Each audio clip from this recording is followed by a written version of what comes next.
हम रामायण के बालकांड के आज 15वें श्लोक का अध्ययन कर रहे हैं। 15वां श्लोक, सर्वशास्त्रार्थ तत्वज्ञ स्मृतिमान प्रतिभावान सर्वलोक प्रिय साधुरदिदितात्मा विचक्षण है।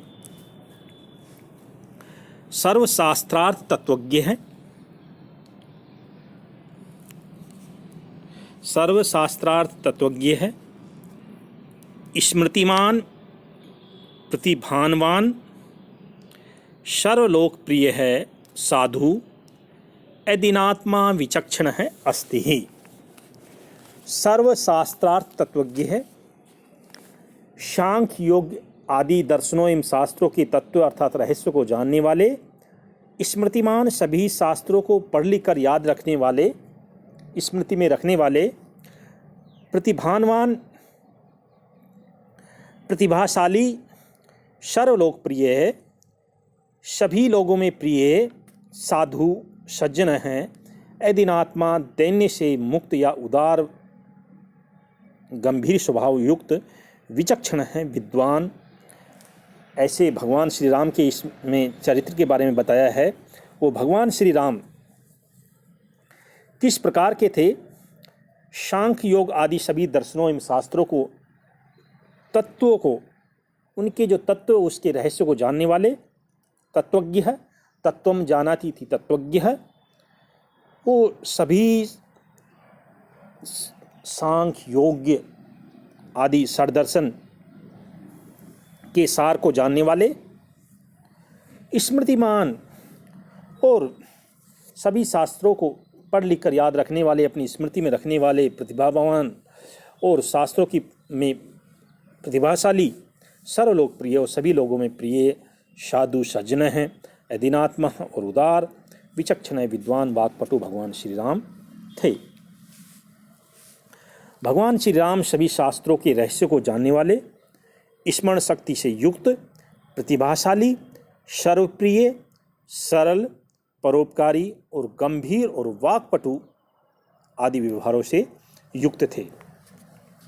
अब इसकी हम व्याकरण देखते हैं। सर्वाणि शास्त्राणि सर्वशास्त्राणि तेषाम अर्थ सर्वशास्त्रार्थ है, तस्य तत्वं जानाति इति सर्वशास्त्रार्थ तत्वज्ञ है। स्मृतिमान, स्मृति अस्य अस्ति इति स्मृति, शोभना स्मृति अस्ति अस्य स्मृतिमान, मतु प्रत्यय प्रतिभानम अस्ति अस्य इति प्रतिभानवान, वतु प्रत्यय सर्वे कृते लोकश्च इति सर्वलोका तेषां प्रिय इति सर्वलोकप्रिय है। नैदीन अधीन है, आत्मा अस्य असौ अधीनात्मा, विचष्टे इति विचक्षण है,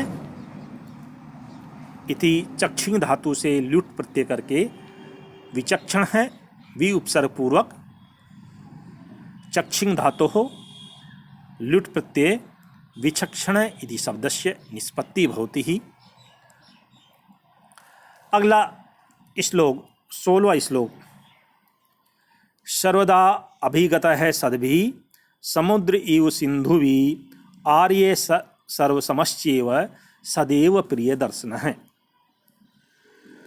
समुद्र है, सिंधुभिरिव सर्वदा सद्भि अभिगत है, आर्य सर्वसमश्चैव सदैव प्रिय दर्शन है।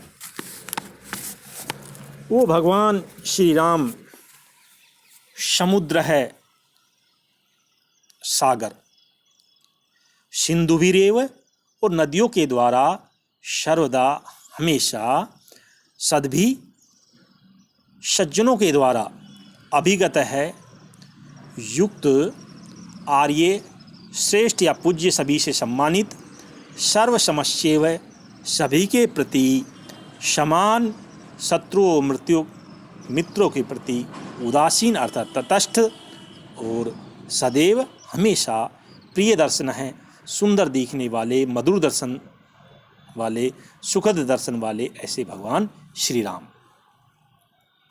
वो भगवान श्री राम किस प्रकार?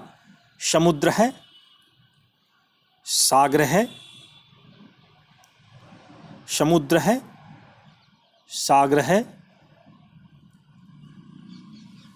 हमेशा सज्जनों को वैसे ही घिरे रहते थे जैसे नदियों से समुद्र घिरा रहता है। भगवान श्री राम सज्जन पुरुषों के द्वारा इस प्रकार से घिरे रहते थे जैसे नदियों से समुद्र घिरा रहता है।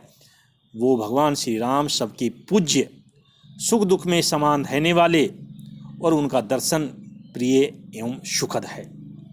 ऐसा सर्वेषु समः सर्वसमः तटस्थ है। प्रियम दर्शनम यस्य असौ प्रिय दर्शन है। प्रियश्च असौ दर्शन है, प्रिय दर्शन है। दृश्य धातु से लुट प्रत्यय करने से प्रियम उपपद दृश्य धातु लुट प्रत्यय है, प्रिय दर्शन है। अब अगला श्लोक, सच सर्वगुणोपेत कौशल्यानंदवर्धन है, समुद्र इव गांभीर्ये धैर्येण हिमवानिव। सच सर्वगुणोपेत है कौशल्यानंदवर्धन गांभीर्ये समुद्र इव धैर्येण हिमवानिव। अब इसकी हम अन्वय देखेंगे। सच सर्वगुणोपेत है कौशल्यानंदन वर्धन गांभीर्ये समुद्र इव धैर्येण हिमवानिव राम है अस्ति। सच वह भगवान श्री राम सर्वगुणोपेत है, सभी गुणों से युक्त, कौशल्यानंद वर्धन है, माता कौशल्या के आनंद को बढ़ाने वाले, गांभीर्य गंभीरता में, समुद्र इव सागर की तरह, धैर्येण धीरता के रूप में, हिमवानिव हिमालय की तरह वो भगवान श्री राम है। अर्थात वो भगवान श्री राम सभी गुणों से युक्त माता कौशल्या को आनंद को बढ़ाने वाले तथा गंभीरता में समुद्र की तरह और धैर्य में हिमालय की तरह हैं। गंभीरता में समुद्र की तरह बताया गया है और धैर्य में हिमालय की तरह बताया गया है भगवान श्री राम को। अब इसकी व्याख्या देखेंगे। सच है भगवान श्री राम है, सर्वगुणोपेत है, सकल गुणान्वित है, कौशल्यानंदन वर्धन है, जननी कौशल्या सुखम वर्धक है, वर्धनशीलो वा, गांभीर्ये गंभीरतायाम, समुद्र इव सागर इव धैर्येण धीरतयाः हिमवान इव हिमालय इव वर्तते। सर्वे चैते गुणाश्च सर्वगुणा, सर्वगुणै उपेत है, सर्वगुणोपेत है। कौशलानाम राजा कौशल है, तस्य अपत्यम इति स्त्री कौशल्या, तस्या आनंदम वर्धयति इति कौशल्या नंदन वर्धने। यहाँ लुट प्रत्यय हुआ है। गंभीर्यस्य भावम गांभीर्ये तस्मिन् इति गांभीर्ये, इसमें संग प्रत्यय हुआ है भाव में। धीरस्य भाव धैर्ये तेन धैर्येन इति